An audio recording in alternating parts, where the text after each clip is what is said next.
ค ตะ น กรุดไผอันนี้ ฮะ อันนี้ฝ้ายมัดแขนใครเอ่ย คือมีตะกรุดจ้ะ นั่นน่ะสิมีตะกรุดด้วยไม่ว่ากันเอาเก็บไว้ผมอันนี้อันนี้กรอบเปล่าครับ แต่ว่าน่ะ อันนี้เป็น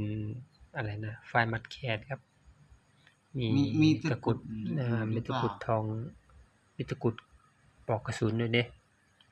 น่าจะเป็นของกิ ถ้าคุณชอบคุณ นี่เป็นสร้อยมัดแขนกำไลแขนครับ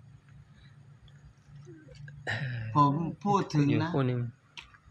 เดี๋ยวอีตาแคะลงโคก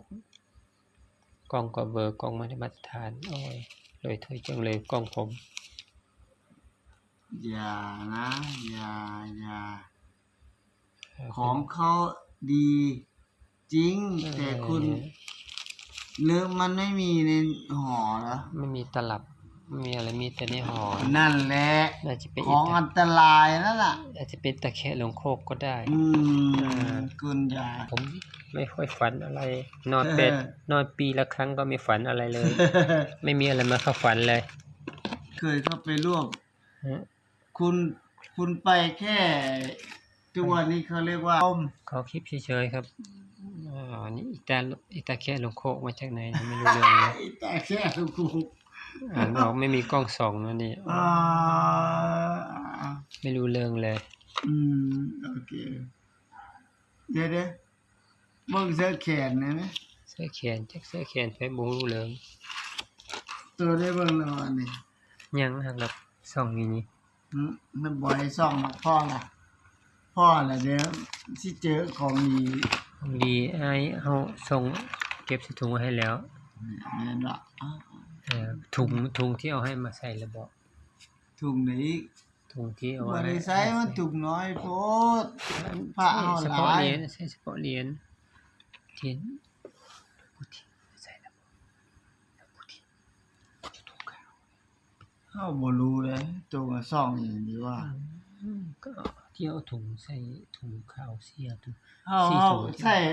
ถุงเสื้อแล้วก็นอนเฉยอยู่นี่1เหรียญอย่าว่าส่องต่อไปมันอยู่ในนี้เลยว่ะนี่มื้ออื่นตอนเช้ามาเฮาก็ได้มาส่องเข้าใจอยู่อ่ะส่องเดี๋ยวนี้แหละนี่แยกให้แล้วนี่มันมืดมันค่ำแล้วนี่ส่องแยกให้แล้วนี่แยกให้แล้วบ่ส่องบ่เฮาบ่รู้เรื่องดอกบ่ไปยังนี่เฮาแยกให้แล้วนี่เฮาแยกให้แล้วบ่วันใหม่ยังมีพรุ่งนี้ผมตายคุณจะทำยังไงผมตายผมก็จะไปวางผมตายคุณจะทำยังไงผมก็จะไปวางข้างศพคุณไงผมไม่เอานี่เด้อกมลของที่กมลผมไม่เอาส่งให้ซื้อนี่ก้อนส่งให้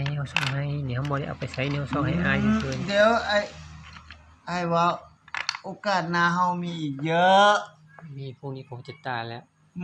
บ่มีตายก่อนนี่เบิ่งส่งพอปิดกล่องแล้วนะพอแล้วผมจะปล่อยหรือไม่ผมจะปล่อยหรือไม่